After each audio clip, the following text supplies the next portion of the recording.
Happy tax year 2025. What follows is a compilation of 30 questions and answers from my audience of slots enthusiasts for my certified public accountant, Keith James, from Mid-Atlantic CPA. If you're looking for an accountant, his contact information is in the description below. This is not a paid promotion. I just like his company a lot.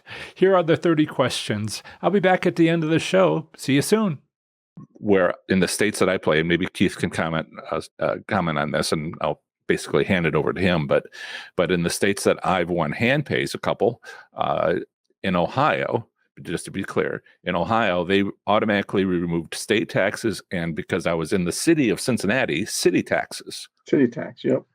But they made federal optional. That was up to me, and including how much I would care to remove. But then I was in a tribal casino in Connecticut, and I won a $4,500 hand pay at a high limit pull event, and no taxes were taken out. So we may have some hard questions for Keith here about, so if you're on a reservation, and, why do they do that? I don't think the question is whether it's required to be taxable. If it's taxable income, I don't need to, quiz you on reporting methods of casinos on reservations. That might be a little bit outside of your expertise. So, is there any comments you want to make now before we? Sure. So you bring up some very good points. Like every state and every casino could be a little different, right? Depending where you are. Where, depending what state you're in, they could hold tax or not, right? Same thing with the tribal reservation you're talking about. They might not have a withholding requirement, right? Because they're on a tribal land where they don't have a withholding requirement, but the person who wins it doesn't change that it's taxable income for them. And that's the big difference that John's talking about, is every state, every locality will be different, right? So when you get your W-2G that John walked through on the screen, it could look different for everyone that's in this stream, depending on where they won a jackpot. Some casinos don't do very good at it, even though they're supposed to do it. Even here in Pennsylvania, I've seen where people have, given me their Excel sheet very similar to what that John has, but John's sheets are very detailed and very good. And, they will keep track of all those things. And it'd be amazed that sometimes some casinos don't hold the state tax and others do. And then others will do, when you get over the $1,200, withhold tax, and others don't. That's on the casino at the end of the day. It has nothing to do with you personally, what you need to do. How it affects your taxes is how it affects your taxes. So gambling winnings is taxable. You're supposed to aggregate them all and keep track of them all. I know I saw a couple of comments going on in the stream about that, where people are like, well, I went on a 4 or 5 days and I was doing it. It's like the whole time you're gambling, you're supposed to pay and keep track of your winnings. The same thing. You have to keep track of it, because at the end of the day, you need to put it on your tax return. Record keeping is super important. Record keeping to the IRS is super important if you ever get audited.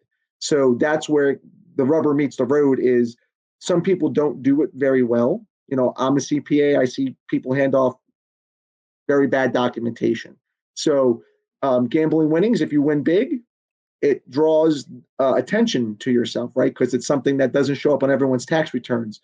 And that's kind of how the IRS machine learning has kind of started to do auditing, was where they see differences in tax returns or year over year over a 3-year trend. And all of a sudden you have this line of other income, because that's where it rolls up to.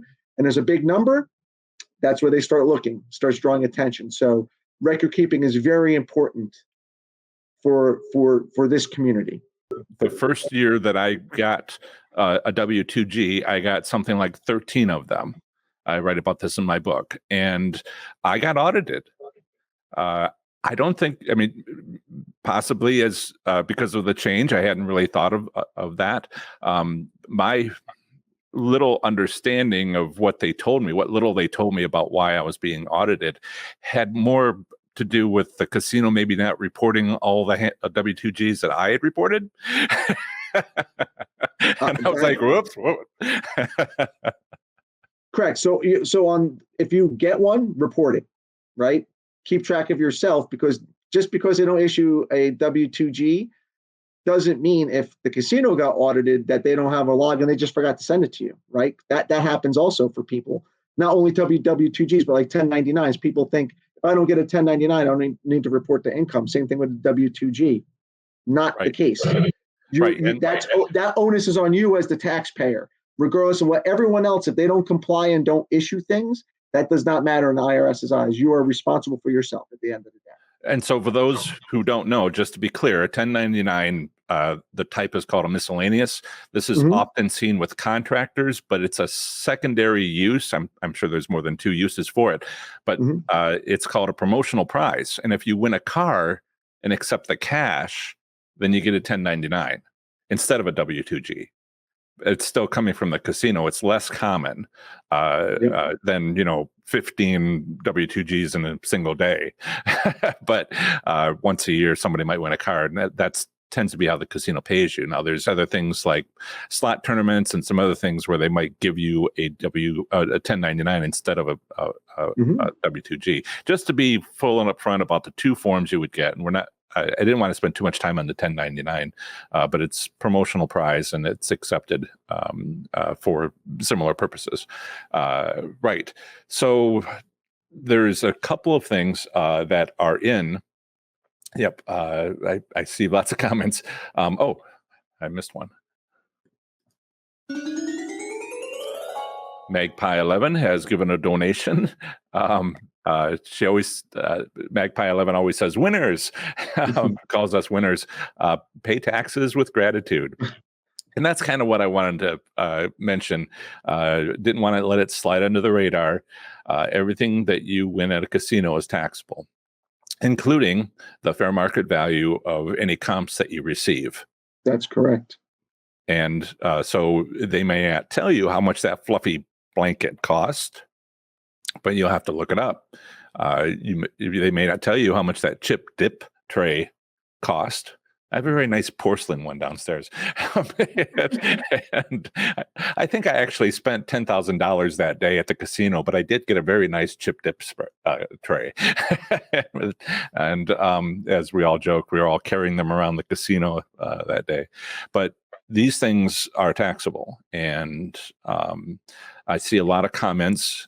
I tend not to overreact on the comments that I sometimes see in my Facebook groups for each state and things on YouTube about, just under the taxable limit. I won $1,000 or $1,199, and I just under the taxable limit. And I'm like, there is no taxable limit. That's correct. All income is taxable in the IRS's eyes, regardless of the piece of paper you get or not. And I know that's pretty controversial, but Keith is a professional, and this is the stand he must take, and so you get the truth rather than the hope. So the question I got, when the casino gives you free play, is it the same value? You can answer this, Keith, or if you know, I know the answer to this. From an operations perspective, if they give you, I don't know how they track it. So if you can give me more operational detail, they track it, right? Because they track them on cards typically, right? If they give you free play. So it's promo. Yes. Well, the easiest answer for, I could tell people, but I like to give them, help them learn to fish rather than give them the fish. Yep. So no doubt, if you haven't been a member of a players club, you received a mail flyer in the mail. It's in the fine print. So, I will tell you what basically it says in English, which is it has very little value, some fraction of a penny. Yeah, because it's not revenue. It's not revenue for the casino. So that's why IRS tries to balance it out. If it was revenue for the casino, they would say it's taxable, but it's not really revenue for the casino because they're kind of giving out promotional play in essence. Right. And so all that's written in legalese in the small font right next to the asterisk in the footer of the flyer. So if you ever want to know, for certain what your casino does, it's all part of the legalese that's available there. This is where I have my biggest problem, which I wanted to ask Keith about. Let's say I put $100 into the machine and I spend it. Mm-hmm. And as I spend it, I win $100. So I put $100 in while spending it. I won $100. And then I kept going and I spent that $100. How much did I spend? How much did I win? I'm stumped by this because, I mean, my problem here is record keeping. I don't know how to keep track of, I mean, and we're diving into the deep end now. I don't know how to keep track of bet by bet. In fact, the casinos, some states in the gaming regs have, they say you can't use your phone as a gambling aid or whatever. It's a felony. So, I know some people in a practical sense will keep track of the money they brought to the casino, including any ATM withdrawals. Mm-hmm.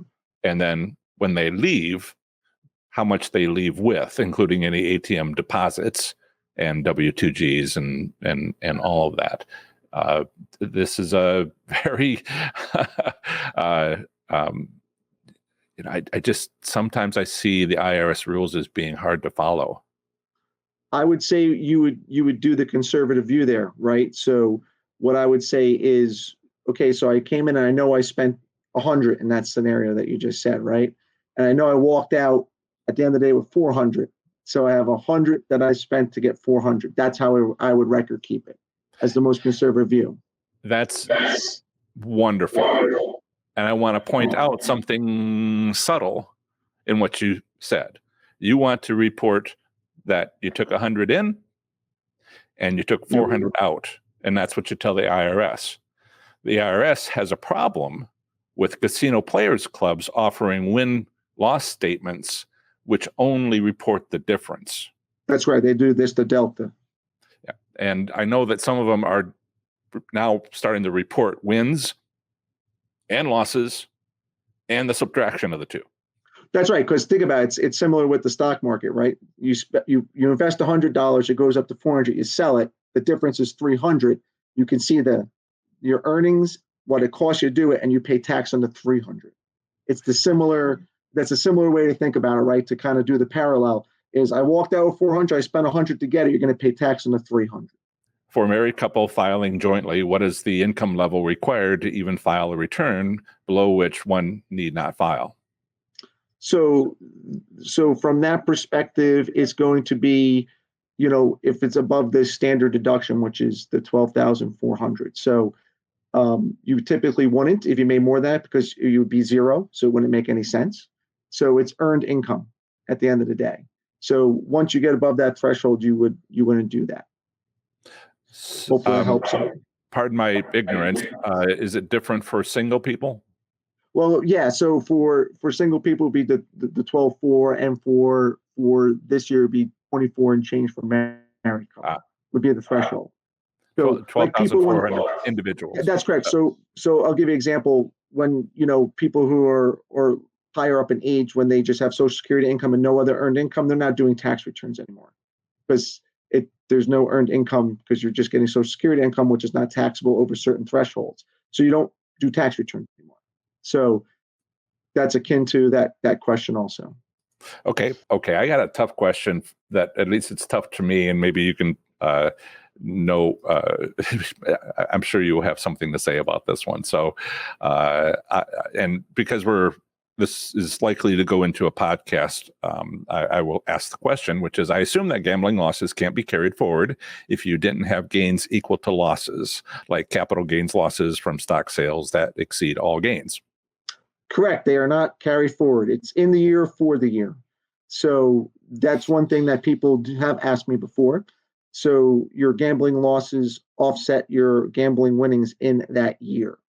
So, and also just remember that the only way you get to take a gambling loss is if you itemize on your federal tax return. So let's talk from the federal perspective.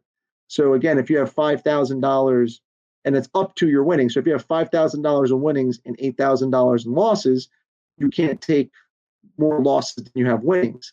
Then the second level to think about is if you're not doing itemized deductions, you're not getting the $8,000 in losses on your tax return either. So it's kind of a two-prong way to think about it from that perspective. Thank you. There is a question. We've answered some of the, at least the answer is in the things that we just said, even though the specific question wasn't asked. Just looking through some of these questions, some of the slots enthusiasts that are fans also play table games. And I was surprised to learn a few things about how rare W2Gs are when playing craps or blackjack. It all comes down to the value of a single bet, where if you have many games going and you're doing many rolls as the shooter on a game of craps, none of them went over the limit, and so you may end up winning a lot, but it doesn't generate a W2G. It's still all taxable income because all of it is, and that's kind of answers the question that I had from somebody last weekend. But it incrementally grew until they eventually paid at the end of the game after many small bets were completed. I hope that makes sense to people. I don't know that you necessarily have a comment, Keith. The thing I'm trying to hammer home, and it isn't making me any fans, it never has made me any fans, is it's all taxable. They give you a glass pitcher. Better find out how much that costs. Look on Amazon. And I get those questions a lot too, right? I noticed there was one that was in the chat that I get asked a lot is about, scratch offs. Lottery losses like that can offset, that's gambling. So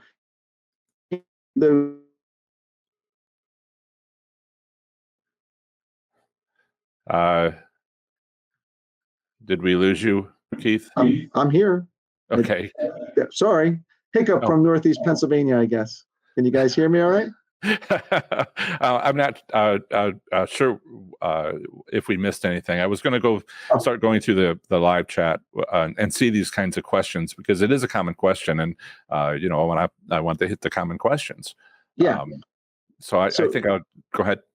No, go ahead. No, that's fine. Okay. Sorry. So Chris asks the question: if I go to Vegas for a week, win some days, lose other days, does IRS expect the winning days to be reported? Is the whole trip considered one session? The one session doesn't matter from the IRS. Every dollar you made and every dollar you spent should be reported and tracked. It's as simple as that, Chris. So go ahead. Yeah. So the whole time, just keep track, use the method that, John has provided in his gambling loss items, that the gambling record sheet that he has. That does a very great detail, and that is perfect to hand off to your accountant or use yourself, whatever way you do taxes, TurboTax, whatever that may be. It's a great way to just keep track of everything for yourself. So keep track of all that sessions when you're in Vegas on your gambling sessions, and you'll be good from a compliance perspective. So thank you, Keith, for that. I do sell, if you need somebody to create an Excel spreadsheet for you, or what's called a CSV format, and so in case you don't have Microsoft but you have something else like the free stuff, or you can open these things, or just print out a PDF. I do sell those on my website in my shop. That's where you would go, and that's the cost of them. And so that's available to you. However, if you have my book, I'm also creating an audio version of the book, which is really hard to show a diagram. So for people who enjoy the, let me close that. For the people who enjoy the audio book, then on Amazon, all the forms that are in the physical book electronic or paperback or hardcover, are shown at professorslots.com/forms, including, and nobody's asked me to stop scrolling, including these 4 tables. You can make them the size of a sheet of paper, and that's what I did with the forms that I sell. But these are the information that you can write down. I tried to make it really simple, only what the IRS wants. And that's basically what we've been talking about. We haven't been spending much time talking about gameplay analysis, recording your W-2Gs if you get them, which machine ID. And one of the things that isn't getting upgraded is my book. So we want to go to IRS publications, and every year they make these small changes. Like, for instance, they would like to know who you're with, who went with you, your spouse, or friends, so that they begin to make these small changes. And so it's important to keep up. That's why I kind of switched over from this beginning and started selling the gambling record keeping, because in the last 5 years since I wrote that book, there's been these small adjustments. So the shop is set up for 2021, because that's what the 2021 IRS rules said. And I was very proud to hear Keith say I'm doing it right. So if we go to the IRS, topic number 419, gambling income and losses, we already talked about this W-2G I showed you, so you know what that looks like. But there's also a publication 529, miscellaneous deductions. This is a huge form. I don't know how many pages it is, many pages. However, if you look down the side of this sidebar, there's non-deductible deductions, but there's also a list of expenses you can deduct and a list of deductions. And if you go through all this, you'll find a section called gambling losses up to the amount of gambling winnings, and proof of winnings and losses, Keno, slot machines, people who have questions about table games, bingo, horse racing, lotteries. And if I scroll down there, it's a little hard to find it, but you have to scroll down to about the middle of the whole long page. They have some descriptions here. And one of the things that's shown here that I want to point out is what my gambling record keeping documentation that I provide on the simple form is these 4 things. It's actually 5, because it's won or lost, and so I count those as that last bullet point, the amounts you won or lost. I count those as basically 2 separate bullets. And then proof, and people have lots of questions about this. Feel free to read the IRS, what the IRS says about it. If I just say it, then it's it's not updated next year necessarily. So there's also an entry here for slot machines, which I thought was interesting. A record of the machine number and all winnings by date and time the machine was played. If you get a W-2G, that's on there. That's on there. Yep, that is on there.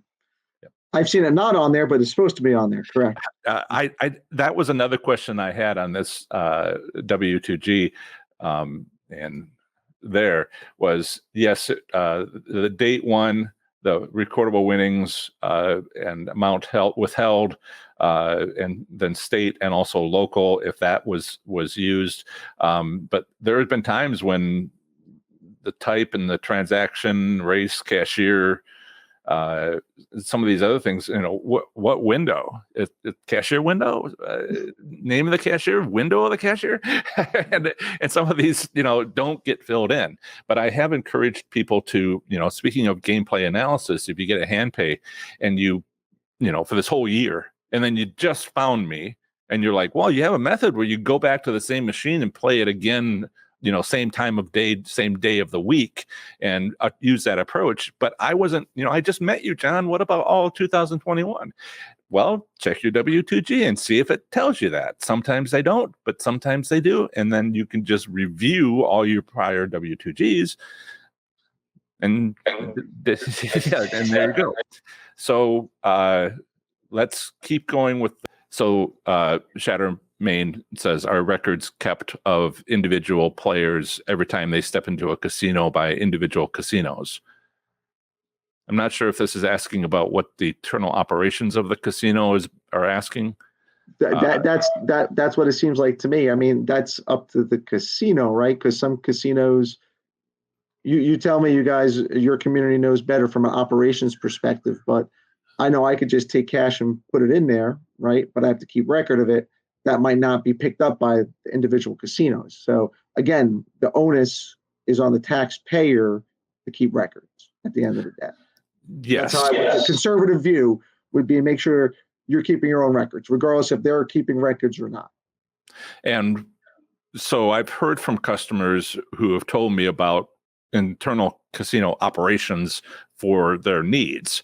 And yes, absolutely, keep your own records. The IRS wants you to do that. They're actually very generous about what deductions are included. Check the links in the video description. Gas, payment of gas, your food costs, these are all deductions. Maybe instead of recording your gas, you can record your mileage, but that's sort of up to you, which method you choose for that. But if you have a players club, if you use the card, then while you're playing, whatever you're doing while you're playing is captured by the casino. That may not come back to you. As much data goes into the casino may not come out to you, because it could end up being like 1,000 pages. If they recorded every bet and the result of every bet, then that would just become maybe unusable, unpractical. So what they might do is total your win per day, your loss per day, I hope, because the IRS wants that. But a lot of them will just do the difference, which is what the IRS, if you read some of those articles that we're flipping through, they talk about those as secondary documents. And what little I understand about secondary documents, like ATMs, withdrawal slips, and other things, they're secondary. And keeping your own records, even if it's your handwriting on a clipboard, that's what the IRS values. That's correct. It can be handwritten, as long as it's logged. It's a log, right? If it's handwritten on a piece of paper, that's all they'll take as backup if you were audited. Or Excel spreadsheet, or something Correct. electronic. And so what you get from the casino may not have what the IRS is asking for. If you've gone through a year already, you might know what they provide, and it might be sufficient. But then you might go to 15, 20, 50 casinos, and your log would just have an entry for which casino you went to. Or you could be getting these Players Club win-loss statements at the end of the year, which if you don't know what they provide, then it could be a real mess. But the log is easy. The other thing I wanted to say is sometimes you can ask the top gambler at Grayton Casino in California, tribal casino. I'm going to say this poorly. Please don't cringe, Keith. He didn't use money. I mean, cash. They I want to put in $10,000. Do I do 100? What is that? Yeah, 100 $100 bills, for the next 20 minutes or something. Can I give you $10,000 and you give me a voucher for $10,000 that I can then put in the machine, one entry, and then and we can do. And he was spending $1 million a day. And so it's a little hard to work with hundreds. Could you bring the wheelbarrow? and so when he started looking, and he contacted me about what he was doing, and he was interested in handling taxes. He had a lot of records, but he never, he would get 100 W-2Gs a day. And they didn't print them out for him, but he could ask for them at the end of the month or the end of the year. And that's how he was just handling this incredible amount of documentation for the IRS. And he told me he had won tens of millions and but lost one more million than those tens of millions. But he didn't seem to mind being a million under. Anyway, I don't, I'm not trying to give out any personal information, but it was all pretty, like, I'm sitting there with my mouth open going, no, it's just scaled up. It's a lot of volume. Yeah, a lot of volume. And how do you even handle that? Yeah. Could I have a suitcase of hundreds? No, it's a fork truck. Jesse Carson made a comment. He made that comment before about Missouri Gaming Commission keeps a daily record of how many people come into the casino. You can have a counter at the door. They used to do that for riverboats because there was maximum capacity on the riverboat before they could undock, back when they had to undock. So that's just some history. Whether you are only identified through your player's club card. Perhaps a casino host might recognize you, but all the identification of the millions of people who go to casinos is done electronically. Facial recognition, just to be, to talk about outside of the topic today, facial recognition doesn't work. Facial recognition works about this far in front of your face. Looking at the top of your head from the ceiling on a camera, even at an angle, is not facial recognition. It's just, it helps. I mean, it deters things because people think it's effective, but I don't want to get too far off of that.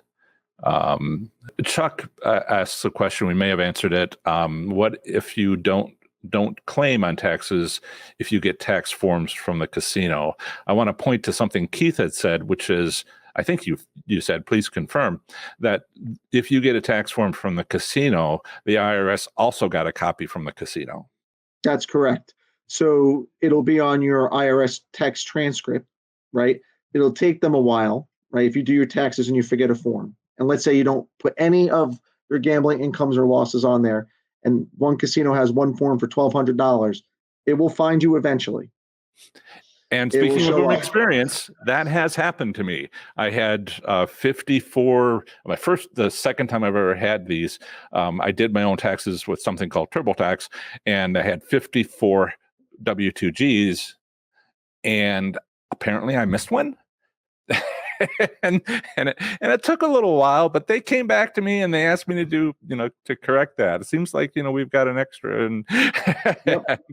and yes, sir, absolutely, sir. This is before I met Keith. This is all several years ago, and ever since then, I've added my just as a tip, I've added my W-2Gs when I receive them to my gambling records, even though I do have that separate sheet. Because I want to make sure that when I go through and prepare my taxes, which I used to do, but now Keith does, that, I check it off as having been included in my preparation. Correct. And what John's talking about, it's a good test to do, is to add up all your W-2Gs and make sure go back to your log and your sheet that you're doing, and make sure that your log is larger than your W-2Gs and the amount of your winnings.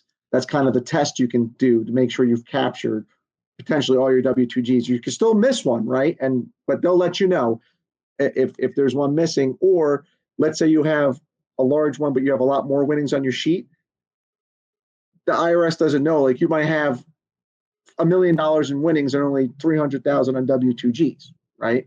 So they wouldn't necessarily know that one's missing, but if they did question it, you'd have to prove that one's not missing in that total. So it could get interesting depending on the volume that you have in there.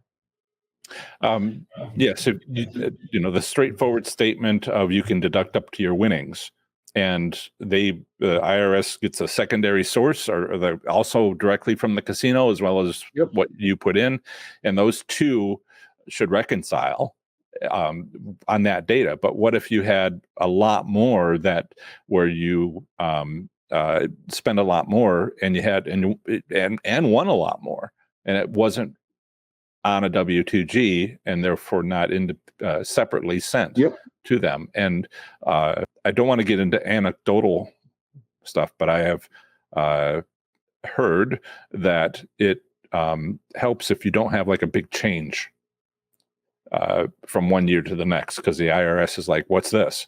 And so if you are established, then IRS knows what to expect. This is, please, Keith, tell me what you think about this. Because one of the things I get a lot of is, thanks, John, you're helping me to win. Now what? and it's, it is a big change from the point of view of the IRS. So getting through that transition, it's quite possible. One of the things that I try to tell everybody is that we're all self-taught at playing slots, except up till now. And now there's me. And, before what? My grandfather, was well, boy, this is how it works, and that, maybe it worked, maybe it didn't. But, we're looking at IRS.gov forums, and a lot of people, my point is, a lot of slots enthusiasts winning for the first time go it alone. That's what happened to me. That's what happened with everybody. And now we have YouTube, and we have guests on what to do with a CPA. And I saw some questions about the cost of CPAs, the cost of accountants, and other. Do you want to pitch anything as far as estimates, or would you rather just speak individually to people? Yeah, I mean, it's all dependent on what level that people are doing, right? So if, for us, as for our firm, a typical tax return is probably $150 to $200 for an easier tax return. That would be like, W-2, you not have all these crazy things. You don't have 12 rental properties. You're not day trading stocks. You don't have, 75,000 casinos that you're going to on a daily basis and doing those types of things potentially. So it's all based upon everyone's individual situation, right? There could be people who have 7 businesses, 4 S corporations, 6 partnerships in real estate. That tax return is a lot bigger than a simple tax return. So it's all predicated upon each individual's, tax profile, so to say, of how we do our pricing, because it's based upon what's going on in your tax life. Yeah, and just to clue people in, Keith works. You can tell he's comfortable online. He's comfortable in a YouTube live stream. I don't mean to speak for him, but a lot of his customer base is doing that sort of thing, and that means that he is comfortable with this sort of atmosphere. So you do get these entrepreneurs, these YouTubers with all these different things that they're doing, and that's his business model. This is not the CPA on the corner in a small town up in the Poconos. This is national. And I found Keith through talking to some of the bigger name YouTube channels out there. And who do you recommend? Just the same way I found my internet lawyer for my terms and conditions. I'm trying to find somebody with experience in what I'm trying to do. Now, since I know him, I wanted to and have had a great experience with him so far. I wanted to share some of this. I did ask that question about how often do people gamble? I did a survey, a big survey that I'll be doing again in another month. But almost a year ago, 10 months ago, I asked that question, and a lot of people said they go once a month. The most often was like once a week, and the others were like 3 times a year. And that's a lot of what we see. Now I do have that one gambler, slots player out in Grayton, who's doing tens of millions, but that's not normally typical. And I can imagine the price point would be different. I did not think it would be. It's not overwhelming for me. Staying away from numbers. Oh, okay. Tony Mintz, can I use made up scratch off losses to offset casino winnings? I recommend no, because you don't make up any losses, right? You have to document your losses and actually do them. So making them up, I would not recommend for anyone. That's an issue, because that's, not being truthful to the IRS, and we know what those tax laws and the power that they have. So I would not recommend doing that at all. So If you have scratch offs and you keep them and you document them, that is written off against your winnings if you are itemizing your itemized deductions on your taxes. One of the many things I hear on the internet, which is like, okay, that could be anything, is what if I walk around the racetrack after the races are done and just pick up a bunch of tickets? All losers. This is, the made up words here caught my eye. If you have scratch tickets, you have scratch tickets. If you spent money at a convenience store buying Powerball tickets, I won $3,000 in 2004 on my little trip there I talk about in the book for that week-long activity. And I walked in, won $3,000, and I left and I stopped at the convenience store and I put all $3,000 towards the Powerball. And that was a lot of tickets, even 5 to pay per page, and a stack of 600 of them. It just kind of, nobody was in line behind me when I asked them to do it, but by the time it was done, it was like zip, zip, zip, zip, zip. And so, and I won $100. Never won $100 on a Powerball ticket before. So, I kept those as proof that I'd spent $3,000 gambling, but they were mine. So, correct. Any last comments, Keith, that you might want to share? I might have a couple of things. So again, your documentation is super important just to keep tight. And, in this community, it would serve everyone well to make sure that you're tracking what you're doing, right? Not only does it help you with what the community does with, knowing the best place to go and all those analytics that might go behind it, but from a tax perspective, I tell this to all my tax clients, documentation, because you have to keep it for 7 years for the IRS, is super important if you ever get audited. So just make sure that you're keeping your documentation, make sure you're tracking what you're doing. And if you did get audited, you're going to be fine because you have your documentation. If you don't do it, you're going to scramble around and it's going to be very stressful. So it's always easier up front to do it because 4 years from now, you're going to forget half the things you did. I don't remember what I did 2 weeks ago sometimes, right? Just let's all be honest. So it's better when you're doing it to be documenting it as you go.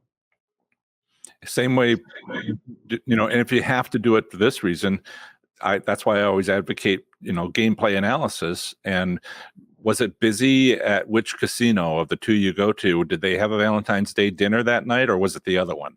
It's just, these are the things that matter when we ask ourselves nowadays, what was Thanksgiving like? What will Christmas Day be like? Is it more of a Christmas evening, or is it Christmas Eve? And if you write down your notes in addition to the log that's required by the IRS, just a couple more columns there, then you will know next year. You can check back. And so there's that aspect of it. If you have to do it anyway for the IRS, then or if you're already doing it anyway to win, doing just a bit more for the IRS isn't like you have to start over.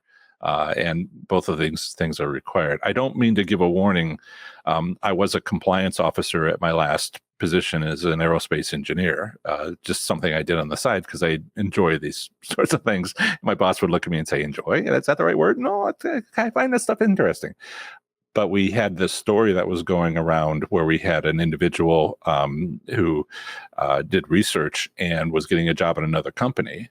And the other company reported this individual for bringing in the first company's reports, which all proprietary information.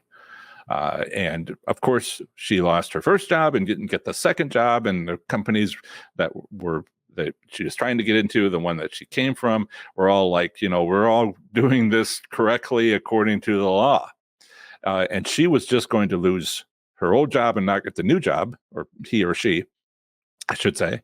But then the FBI got involved because this is the Federal Aviation Administration work, and it involved across state lines and all this other stuff. And she wasn't going to go to jail for any of this until she lied to the FBI. So don't don't mess with the government. All right. That's good advice, John. That's good advice. To the IRS. What's that? That's good advice. Just generalities. They have a lot more reach than people would imagine. One more question in the last 30 seconds. For backup docs, could a pre-typed form besides a handwritten note showing a loss be used? Yes. I mean, people keep logs in Microsoft Word, anything that you have. I mean, that's considered a log, right? So just people do it for mileage logs. They keep a book. Sometimes people keep it in Excel. Some people use an app. People use notes on their phone. I have people who've actually taken the Notes app or like Evernote on their phone, taking a picture of it. That's your log. That's the way you're keeping your activity. Those are all fine methods. You can offset your winnings, but at the end of the year, you still have to add it all as income, and will most likely bump you into a different tax table, right? Can you write off miles? Looks like a second question. So gotcha. So the first half, right? So let's go through that and unpack that a little bit. So any income, different tax tables. So yeah, it's income, right? So your income from what you're doing, you should be careful potentially. I don't know, income situation of Steve alone. So you could, once you cross chasms of 24 to 32% as you go up the tax table, you could, that gross income, that gross gambling winnings could push you over the top, because if you're not itemizing, you're not getting the full deduction up to your winnings. So there could be that scenario there that could happen, right? When you do the scenario analysis that you won, but you're not itemizing and you can't offset the losses, right? Because you only have a standard deduction, that could push you up, right? So that would be dependent upon your own personal situation. It could change for each individual person. And writing off your miles, a regular person cannot use their miles to write off for their gambling losses. That's not where it falls onto your tax return, right? So you're not going to have the ability to write off your miles of traveling back and forth to the casino.